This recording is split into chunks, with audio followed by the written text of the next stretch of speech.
কাজগুলো করে আসলে এগুলো স্বৈরাচার একটা অংশ। কারণ তারা ওই 5 তারিখের আগে স্বৈরাচারের সাথে ঘরে বসেছিল, 5 তারিখের পরে তারা নেতৃত্ব দিতে চায় এই স্বৈরাচারের মতন। কিন্তু যারা দলের জন্য ত্যাগ করছে, জীবন দিয়েছে, তারা এই স্বৈরাচারের কাছ থেকে বাঁচার জন্য ভোটের অধিকার, সামান্য শ্রমিক টেম্পু স্থানে 517 শ্রমিক ইউনিয়নের ভোটের অধিকার আদায়ের বিষয়ে কথা বলেও তারা স্বৈরাচার হয়েছে। আমরা চাই আমাদের ভোটের অধিকার, এই ভোটের অধিকার সঠিক নেতৃত্বের মাধ্যমে আমরা ফিরে যেতে চাই। বরিশাল মহানগর বিএনপির সেই স্বৈরাচারের কাছে অগ্নিকর্মা করতে নামতেছেন। সেই স্বৈরাচার কিনতে দমন হবে। আপনাদের কারণ নাসিনাতা যদি আসে বরিশালের দায়িত্ব নেয় তাহলে দমন হবে, তাছাড়া কিন্তু এই স্বৈরাচার কোনো মতেই দমন হবে না। যদি স্বৈরাচার দমন করতে চান তাহলে যে সৎ নির্ভীক তাকে নেতৃত্ব দেন।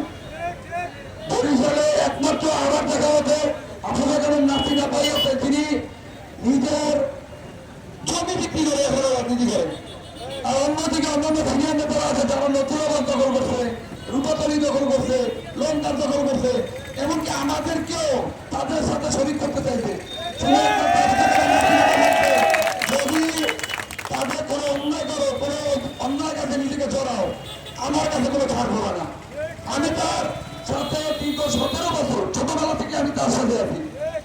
কিন্তু আমি 17 বছর থাকার পরেও যদি সামান্য অন্যায় করি, আমি যদি ছাড় না পাই, তাহলে তারা তার সাথে থাকে না, তারা কি কখনো ছাড় পাবে? এই জন্য আমাদের দেশ, আমার দেশ আমি করবো। ওই যে কথা আছে না, আমার ভোট আমি দেবো, যাকে খুশি তাকে দেবো। তা আমার ভোটটা দেওয়ার মতন সঠিক নেতৃত্ব, এটা ফার্স্ট করার দায়িত্ব আমার। যদি সঠিক নেতৃত্ব না আসে, সঠিক প্রার্থী না আসে, তাহলে এটা কে ফার্স্ট করবে? আমরা কাকে ভোট দিব?